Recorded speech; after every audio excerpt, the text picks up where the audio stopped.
Hello বন্ধুরা, চলে এলাম আজকে আবার একটি নতুন ভিডিও নিয়ে আপনাদের সঙ্গে একটি আলোচনায়। আজকে আমি যে বিষয়টি নিয়ে আলোচনা করব সেটি সবাই অবগত এবং সকলেই জানেন যে আজকে একটি গুরুত্বপূর্ণ মামলা সুপ্রিম কোর্টের প্রধান বিচারপতির এজলাসে উঠতে চলেছে। সেটি একদম স্পেশাল বেঞ্চে উঠতে চলেছে, সেই নিয়ে আজকে আমি আলোচনা করব।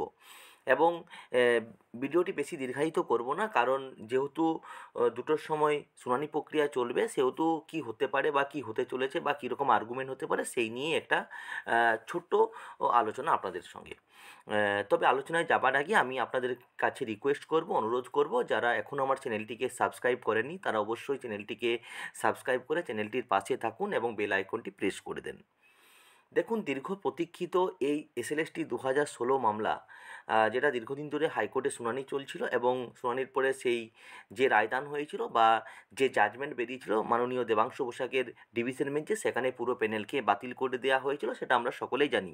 তারপর সেটা স্কুল সার্ভিস কমিশন, রাজ্য সরকার এবং মধ্যশিক্ষা পর্ষদ চ্যালেঞ্জ করে সুপ্রিম কোর্টে যায়। দীর্ঘদিন ধরে ডিওয়াই চন্দ্রচূড় মহাশয়ের বেঞ্চে সেই মামলাটি বিচারাধীন ছিলেন, তারপর উনি রিটায়ার্ড করার পর সেটি এখন নতুন বিচারপতি, অর্থাৎ নতুন প্রধান বিচারপতি সঞ্জীব খান্না মহাশয়ের এজলাসে বিচার পর্ব চলছে বা বিচারাধীন।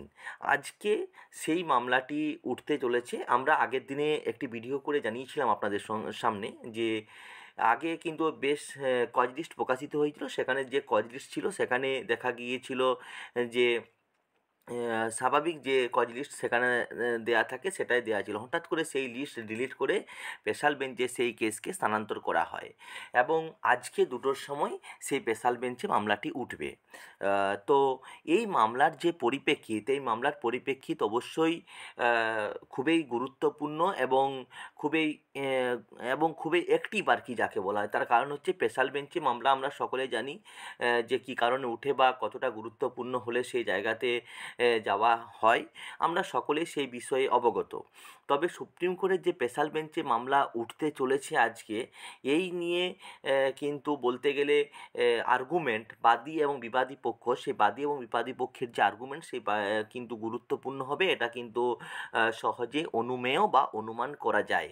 এখন প্রশ্ন হলো, আজকে মাননীয় বিকাশ রঞ্জন ভট্টাচার্য মহাশয় এবং সিবিআইয়ের যে আইনজীবী আছেন ওনারা তাদের বক্তব্য বা আর্গুমেন্ট মাননীয় প্রধান বিচারপতির কাছে তুলে ধরবেন এবং মাননীয় প্রধান বিচারপতি মহাশয় সেই আর্গুমেন্ট শোনার পর হয়তো প্রশ্ন করতে পারেন বা সেই বিষয়ে যে তথ্য তার কাছে জমা পড়েছে সেই তথ্য নিয়েও কিন্তু কোশ্চেন বা প্রশ্ন উনি করতে পারেন, যেমন আমরা আগের যে শুনানিগুলো হয়েছিল সেই শুনানিতে আমরা দেখে এসেছি পরম্পরা ধরে। এখন প্রশ্ন হচ্ছে যে আজকে যে শুনানি পর্ব চলবে, সেই শুনানি পর্ব চলার আগে আমাদের স্কুল সার্ভিস কমিশন কি যোগ্য অযোগ্যের লিস্ট কি জমা দিয়েছে, বা সেই জায়গাতে যোগ্য অযোগ্য লিস্ট জমা দিয়ে যোগ্যদেরকে আলাদা করে অযোগ্যদেরকে আলাদা করে এই প্যানেলটাকে ফ্রেশ করবে এবং অযোগ্যদের বাদ দেবে? এটি কি হতে পারে? কারণ হাইকোর্টে যে ধরনের শুনানি পর্ব সম্পন্ন হয়েছিল তখন আমরা কিন্তু দেখেছি যে সেখানে যোগ্য অযোগ্য লিস্ট কিন্তু যে পরিমাণ লিস্ট দিয়েছিল সেখানে কিন্তু বিচারপতিদ্বয় সন্তুষ্ট ছিল না বা সন্তুষ্টি লাভ করতে পারেনি। তার ফলে কিন্তু উনি পুরো প্যানেলকে বাতিল করে দিয়েছিলেন বা বাতিল করতে বাধ্য হয়েছিলেন। এখন যে আজকে যে শুনানি হবে তার আগে কি পুরোপুরি স্কুল সার্ভিস কমিশনের পক্ষ থেকে যোগ্য অযোগ্য লিস্ট কি দিয়ে দেওয়া হবে, কিংবা যদি না দেয়া হয় তাহলে এই বিকাশ রঞ্জন বাবু ভট্টাচার্যের মহাশয়ের বা সিবিআই আইনজীবীর বক্তৃতা বা আর্গুমেন্ট শোনার পরে কি ওনারা দেবেন? এখন সেটা কিন্তু প্রশ্নচিহ্নের মধ্যে থাকছে, বুঝতে পারা যাচ্ছে না। তবে আজকে আর্গুমেন্ট খুবই গুরুত্বপূর্ণ হবে এবং খুবই গুরুত্বপূর্ণ, মানে সব ইম্পর্টেন্ট আজকে আর্গুমেন্ট আছে, কারণ দুজন যে আইনজীবীরা তাদের বক্তব্য পেশ করবেন সেই দুজন আইনজীবীই কিন্তু তাদের নিজস্ব মতামত, নিজস্ব চিন্তাধারা তুলে ধরবেন এবং তারা যে সিবিআই আইনজীবীর পক্ষ থেকে যে আইনজীবী দাঁড়াবেন সেখানেও কিন্তু তাদের যে তদন্ত প্রক্রিয়ায় কি উঠে এসেছে সেই নিয়ে কিন্তু বিচারপতি প্রশ্ন করতে পারেন, উনি তার উত্তর দেবেন। এদিকে মাননীয় বিকাশ রঞ্জন ভট্টাচার্য মহাশয়ও কিন্তু তার যে আর্গুমেন্ট সেই আর্গুমেন্ট খোলসা করবেন, পরিষ্কার করবেন। এখন পরবর্তী সময়ে স্কুল সার্ভিস কমিশনকে একটা সুযোগ দেয়া হয় বা দেবে নাকি সেটাও বলা যাচ্ছে না, তবে বিভিন্ন জায়গার থেকে খবর পাচ্ছি বা খবর পাওয়া যাচ্ছে হয়তো আর একটি বা দুটি শুনানি হতে পারে। কারণ এনারা বলার পরেই বিচারপতি ওনাদের কাছ থেকে একটি মতামত বা ওনাদের কাছে ওনাদের যে মতামত এই প্রশ্নের পরিপ্রেক্ষিতে সেই নিয়ে একটা সুযোগ দিতে পারে বা একটা সুযোগ থাকলেও থাকতে পারে, তবে বোঝা কিছু যাচ্ছে না, বুঝতে পারছি না। তবে এই মুহূর্তে আমার মনে হয় ব্যক্তিগতভাবে যে মাননীয় বিকাশ রঞ্জন ভট্টাচার্য মহাশয় এবং সিবিআই আইনজীবী বলার পরে হয়তো আর একটি শুনানি হতে পারে। তবে বিভিন্ন মহল থেকে বা বিভিন্ন জায়গা থেকে শোনা যাচ্ছে যে এখনও দুটি বা তিনটি শুনানি হতে পারে। তবে আজকের বিষয়টি, আজকের আর্গুমেন্ট শোনার পরে, আজকের শুনানি পর্ব শেষ হওয়ার পরেই বোঝা যাবে যে আর কটি শুনানি হতে পারে বা কতগুলি শুনানি হলে হয়তো এই কেসটি রিজার্ভ করা হবে।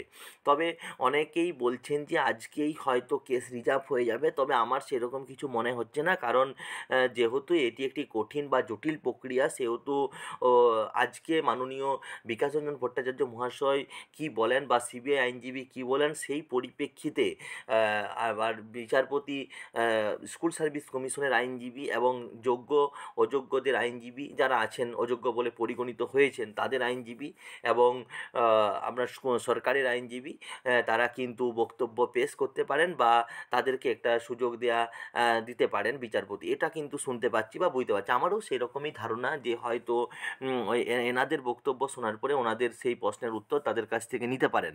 তবে সেটা আজকে শুনানির প্রক্রিয়া আর শেষ হওয়ার পরেই বোঝা যাবে। তবে কেস রিজার্ভের প্রক্রিয়াটি আমি বলে দিই, আজকে যদি এনাদের বক্তব্য সম্পূর্ণ হয়ে যায় তাহলে কিন্তু ও রিজার্ভের প্রশ্ন থাকছে না আমার কাছে, আমার মনে হচ্ছে। তার কারণ আরেকটা যদি শুনানি বা একটি কিংবা দুটি শুনানি প্রক্রিয়া চলে তাহলে তারপরে কিন্তু কেস রিজার্ভ হয়ে যাওয়ার সম্ভাবনা থাকছে। আর এদিকে স্কুল সার্ভিস কমিশনের পক্ষ থেকে এখনও পর্যন্ত যোগ্য বাছাই করা সম্ভব হয়নি বা বাছাই করেননি বলেও কিন্তু খবর পাচ্ছি। তবে সেটা সত্যতা নিয়েও প্রশ্ন আছে, এখন কোর্টরুমে বোঝা যাবে সেটা কী হবে। আর আরেকটি বিষয় যে আপনাদের বললাম আগেই যে এই স্কুল সার্ভিস কমিশনের 2016 এই 2016 যে মামলা চলছে, এই 2016 মামলার উপরে কিন্তু অনেকটা নিয়োগ প্রক্রিয়া কিন্তু পরবর্তী পদক্ষেপে যেতে পারে। যেমন নতুন এসএলএসটি বেরোনোর একটা প্রচণ্ড সম্ভাবনা আছে, কারণ নতুন এসএলএসটি দীর্ঘদিন ধরে হয়নি।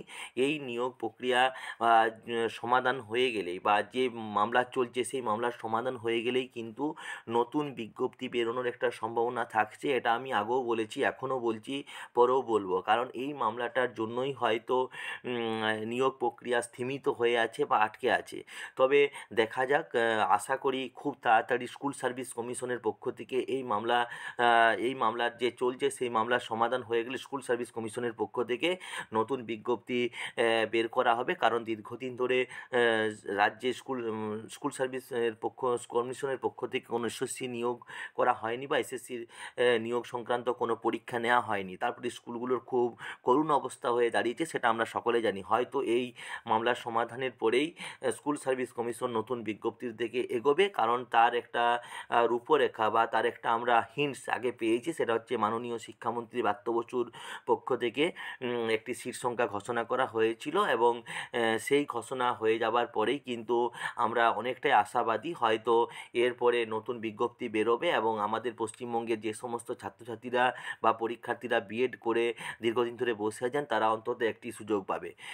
তবে সেটা সবই সময়ের উপর নির্ভর করবে, কারণ এখন প্রতিটি পদক্ষেপ, প্রতিটি জিনিস কিন্তু খুবই জটিল থেকে জটিলতর হচ্ছে। কারণ আজকে যে এসএসসি মামলা সুপ্রিম কোর্টে উঠছে সেটি কিন্তু স্পেশাল বেঞ্চের মামলা, আমরা সকলেই জেনে গেছি। আর সুপ্রিম কোর্টের যে মামলা চলছে, যদি মানে স্কুল সার্ভিস কমিশনের পক্ষ থেকে যোগ্য লিস্ট আলাদা করে দেওয়া হয় তাহলে আমার মনে হয় সকলেরই ভালো হবে। যোগ্যরা স্কুলে তাদের যে কর্ম প্রক্রিয়া চালাচ্ছে সেই প্রক্রিয়া সুন্দরভাবে তারা চালাতে পারবে, কারণ তাদের যে ডিউটি, তাদের যে কাজ স্কুলে যেয়ে তাদের পঠন পাঠন এবং যারা অশিক্ষক শিক্ষাকর্মী আছেন তাদের যা কাজ তারা কিন্তু সুন্দরভাবে চালাতে পারবে যারা যোগ্য, এবং যারা অযোগ্য তারা অবশ্যই সেই প্যানেলে থাকা উচিত নয়। তার কারণ হচ্ছে যারা অযোগ্য আছেন সেই অযোগ্য বেরিয়ে গেলে যারা ওয়েটিং লিস্টে আছেন এবং তারপর যারা নট কল ফর ভেরিফিকেশন আছে তারাও কিন্তু একটা সুযোগ পাওয়ার সম্ভাবনা, তাদেরও একটা সুযোগ পাওয়ার সম্ভাবনা থেকে যাচ্ছে। তবে সবটা নির্ভর করছে মাননীয় সুপ্রিম কোর্টের প্রধান বিচারপতি কোন দিক দিয়ে সেটি ভাবনা চিন্তা করেন। কারণ আজকের যে আর্গুমেন্ট সেই আর্গুমেন্ট খুবই গুরুত্বপূর্ণ এবং খুবই প্রাসঙ্গিক। তার কারণ হচ্ছে এই আর্গুমেন্টের উপর নির্ভর করছে অনেক কিছুই। কারণ এই আর্গুমেন্টে কী ধরনের প্রশ্ন করেন এবং কী ধরনের তথ্য এবং তত্ত্ব উপস্থাপন করা হয়, সেই তথ্য এবং তথ্য কিন্তু খুবই ভাইটাল এবং খুবই গুরুত্বপূর্ণ। তাই সকল বন্ধুকে আমি অনুরোধ করব, সকলেরই চোখ থাকুক সুপ্রিম কোর্টের 1 নম্বর বেঞ্চে, প্রধান বিচারপতির এজলাসে। সেখানে যে বিচার প্রক্রিয়া সম্পন্ন হবে দুপুর 2টো থেকে, সকলেই দেখুক এবং সেখানে কী কী প্রশ্ন হচ্ছে সকলেই জানুক। আমি কোনো খবর পেলে সঙ্গে সঙ্গে আমি আমার এই পরীক্ষা প্রস্তুতি ইউটিউব চ্যানেলে দিয়ে দেবো। কারণ যখনই আমি কোনো নতুন খবর পাই সঙ্গে সঙ্গে আমি পরীক্ষা প্রস্তুতি ইউটিউব চ্যানেলে দিয়ে দিই। আজকেও তার ব্যতিক্রম হবে না। আপনারা সকলে চ্যানেলটির পাশে থাকুন, চ্যানেলটিকে সাবস্ক্রাইব করুন এবং চ্যানেলটির বেল আইকনটি প্রেস করে দেন। পশ্চিমবঙ্গ সহ ভারতবর্ষের বিভিন্ন চাকরি সংক্রান্ত পরীক্ষা এবং কোনো সমস্যা এডমিট কার্ড থেকে শুরু করে পরীক্ষা সেন্টার সকলেই আমি আমার এই ইউটিউব চ্যানেলে পরিবেশন করি। তাই আমি সকল বন্ধুদেরকে অনুরোধ করব, যারা এখনও চ্যানেলটিকে সাবস্ক্রাইব করেননি তারা অবশ্যই চ্যানেলটিকে সাবস্ক্রাইব করুন। আর অবশ্যই দুটোর যে শুনানি পর্ব উঠছে সুপ্রিম কোর্টের 1 নম্বর কক্ষে, সেই 1 নম্বর কক্ষের যে আপডেট আমি পাবো সেই আপডেট আমি সঙ্গে সঙ্গে আপনাদের কাছে শেয়ার করব।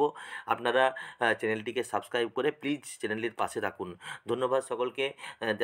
দেখা হচ্ছে পরের একটি ভিডিওতে। আজকের কী গুরুত্বপূর্ণ খবর বা কী গুরুত্বপূর্ণ আর্গুমেন্ট হচ্ছে বা কী ধরনের প্রশ্ন হচ্ছে, কী ধরনের প্রশ্ন প্রধান বিচারপতি করছেন, সেই প্রশ্নের সব পাই টু পাই তথ্য আপনাদের সঙ্গে আমি নিয়ে আসছি। সঙ্গে থাকুন। দেখা হচ্ছে পরের একটা ভিডিওতে।